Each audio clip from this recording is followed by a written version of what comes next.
নয় দিল্লি, নয় পিন্ডি, নয় অন্য কোনো দেশ, সবার আগে বাংলাদেশ।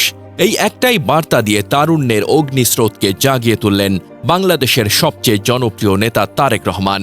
এত বড় জনস্রোত, এত আন্তরিকতা, এত আবেগ, এটা কেবল তারেক রহমানকেই ঘিরে সম্ভব। তার কণ্ঠে যখন গর্জে উঠল নয় দিল্লি, নয় পিন্ডি, সবার আগে বাংলাদেশ, তখন যেন লক্ষ লক্ষ গলায় সেই আওয়াজই প্রতিধ্বনিত হল, আমরা তারেক রহমানকেই চাই, আমরা বিএনপিকেই চাই। এ যেন আগাম বার্তা। দিন বদলের ঘণ্টা বেজে গেছে, তরুণরা জেগে উঠেছে, আর বিএনপির এই তরঙ্গ কেউ থামাতে পারবে না। দুপুর 2টা নয়াপল্টনে যখন কোরআন তেলাওয়াত দিয়ে শুরু হয় বিএনপির তরুণ সমাবেশ, তখন কেউ হয়তো আন্দাজ করতে পারেনি এই রাজধানীর বুক চিরে এক গণজোয়ার ধেয়ে আসছে। কিন্তু কয়েক মিনিটের মধ্যেই সেটাই বাস্তব। মতিঝিল থেকে সেগুন বাগিচা, কাকরাইল থেকে দৈনিক বাংলা, প্রতিটি মোড়, গলি, রাস্তায় মানুষের ঢল। নয়াপল্টন থেকে ফকিরের পুল, নাইটিঙ্গেল মোড়, পুরো এলাকা যেন তরুণদের দখলে।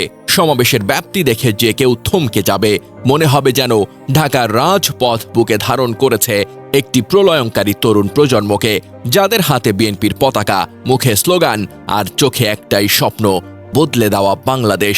শুধু ঢাকা নয়, সিলেট, ময়মনসিংহ, ফরিদপুর, এই 3 বিভাগ থেকে আসা লাখো মানুষ এই সমাবেশে যোগ দিয়েছেন। কেউ পায়ে হেঁটে, কেউ ট্রেনে, কেউ লঞ্চে, কেউ বা রাতভর অপেক্ষা করে সকালে এসে মিশেছেন এই একত্রিত স্রোতে। এই বিশাল জনসমাগম ছিল কোনো জোর বা টাকার জোরে আনা নয়, এটি ছিল হৃদয়ের টানে, আস্থার টানে এবং তারেক রহমানের একটাই ডাকে সাড়া দেওয়া মানুষের স্রোত। জনতার এই ঢল ছিল এতটাই তীব্র ও সগর্জন যে আয়োজকরা বলছেন, এটা শুধু আমাদের ইতিহাস নয়, এটা বাংলাদেশের ইতিহাসে সমাবেশের নতুন রেকর্ড। আর মঞ্চে ছিলেন বিএনপির স্থায়ী কমিটির সদস্য, ভাইস চেয়ারম্যান, যুগ্ম মহাসচিব সহ কেন্দ্রীয় নেতারা। সমাবেশে তারেক রহমান বলেন, আমরা ফ্যাসিবাদ মুক্ত বাংলাদেশের জনগণের সরাসরি ভোটে, জনগণের কাছে জবাবদিহিমূলক, জনগণের কাছে দায়বদ্ধ একটি সরকার দ্রুত দেখতে চাই। অন্তর্বর্তীকালীন সরকারের প্রতি আহ্বান, আগামী ডিসেম্বরের মধ্যেই জাতীয় নির্বাচন হতে হবে। আবারও আমরা বলতে চাই, আগামী ডিসেম্বরের মধ্যে জাতীয় নির্বাচন অনুষ্ঠিত হবে।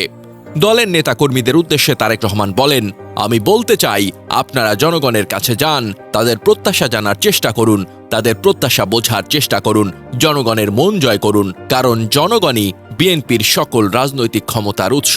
এ সময় নেতাকর্মীদের নিয়ে বিএনপির ভারপ্রাপ্ত চেয়ারম্যান স্লোগান ধরেন, দিল্লি নয়, পিন্ডি নয়, নয় অন্য কোনো দেশ, সবার আগে বাংলাদেশ। প্রিয় সমাবেশ বলুন, প্রিয় দেশবাসী বলুন, দিল্লি নয়, পিন্ডি নয়, নয় অন্য কোনো দেশ, সবার আগে বাংলাদেশ।